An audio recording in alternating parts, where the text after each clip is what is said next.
Felipe, você ouviu também o Lindbergh Farias. Eu só vou reproduzir essa entrevista, né? O áudio a gente tem aqui, e aí eu já te passo a palavra. Vamos ouvir.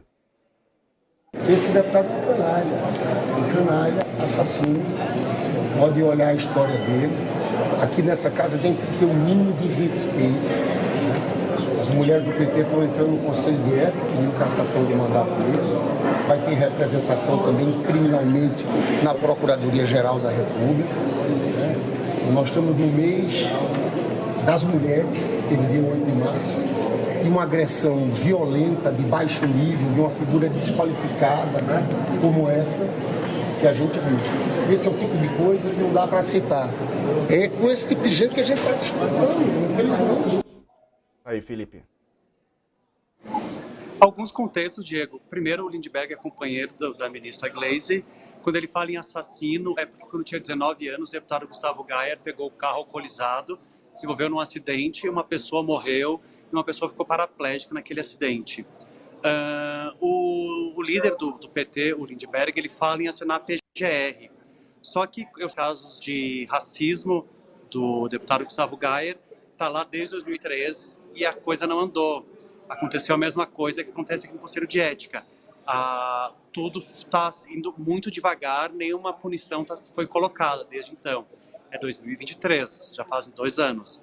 E outra coisa que pode dar um desfecho diferente é que o Alcolumbre se manifestou sobre a tal liberdade de expressão, que é sempre o argumento usado quando deputados falam barbaridades.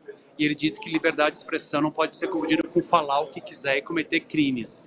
Então, uma pessoa como o presidente do Congresso fazendo pressão pode fazer com que tenha um desfecho diferente. E para retomar, a última coisa que eu queria falar, a Raquel mencionou a fala do presidente Lula. Eu conversava com alguns deputados da direita e eles acham que está tendo algumas derrapadas da esquerda, do governo federal, que estão minando o capital que eles têm.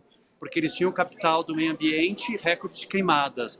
Eles tinham o voto feminino muito forte, e o presidente Lula não é a primeira vez que ele falou da amante no dia 8 de janeiro, não é a primeira fala dele que é machista, e eles acham que a esquerda está derrapando tanto que está se prejudicando diante de quem votou nela por causa de algumas bandeiras.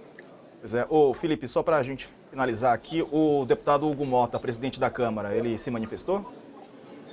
Não se manifestou e eu esqueci de falar, eu falei com a liderança do PL, eles vão tentar colocar panos quentes, como sempre acontece, e o Gayer é uma pessoa incomunicável, eu acho que isso diz muito de quem ele é.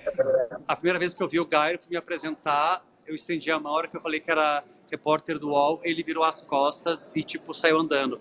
E quando você manda mensagens para ele pedindo posicionamentos, ele responde com receitas de bolo.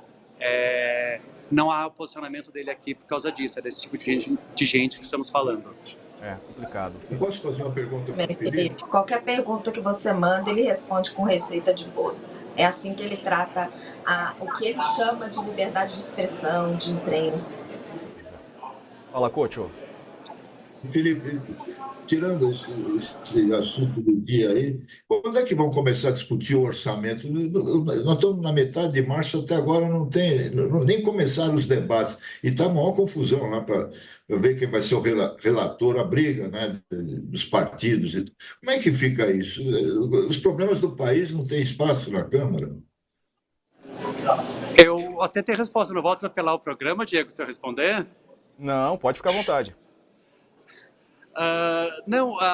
Era para ter sido essa semana, mas agora vai ficar para a semana seguinte. Tem um fato muito importante que envolve a Gleisi aqui. O que se fala aqui no Congresso, eu falei com o Danilo Forte, por exemplo, é que é o primeiro teste da Gleisi como ministra, fazendo esse meio de campo do Palácio do Planalto com o Congresso. Então, está todo mundo querendo ver, porque ela vai mostrar que veio. Havia uma previsão para ser discutida essa semana, foi jogada para a semana seguinte. A expectativa é que se instale as comissões, que é outra coisa que está atrasada aqui, na quarta-feira, e que se resolva o projeto da isenção de imposto de renda, vem para cá na terça, dia 18, e se resolva a semana que vem a questão do orçamento, finalmente. A gente já viu essa promessa antes, já tem deputado aqui dizendo que está incomodado, porque nem depois do Carnaval, parece que começou o trabalho na Câmara, mas a promessa é isso, é que finalmente desenrole isso na semana que vem. Boa, Felipe Pereira, ao vivo de Brasília, respondendo também as perguntas do Coach, da Raquel. Um abraço, Felipe, bom trabalho. Abraço, tchau, tchau. Valeu. Olha, a gente vai seguir agora. Fala, Raquel, diga. Fazer só um comentário muito rápido. Excelente essa pergunta do Coach sobre o orçamento. O Felipe sempre cheio de informação sobre tudo, porque é sobre isso que a gente devia estar discutindo da ministra Gleisi, né? Se ela está tendo capacidade de tocar o orçamento para frente. Ela anunciou hoje que deve mandar na semana que vem o projeto de isenção do imposto de renda, que é uma promessa importantíssima do governo Lula para a classe média. Era disso que a gente devia estar falando sobre a ministra, não se ela é bonita o suficiente para lidar com o Hugo Mota ou com Davi Alcolumbre, ou sobre essas barbaridades que eu não vou nem repetir, sobre as quais falaram o desprezível do Gayer. É terrível mesmo.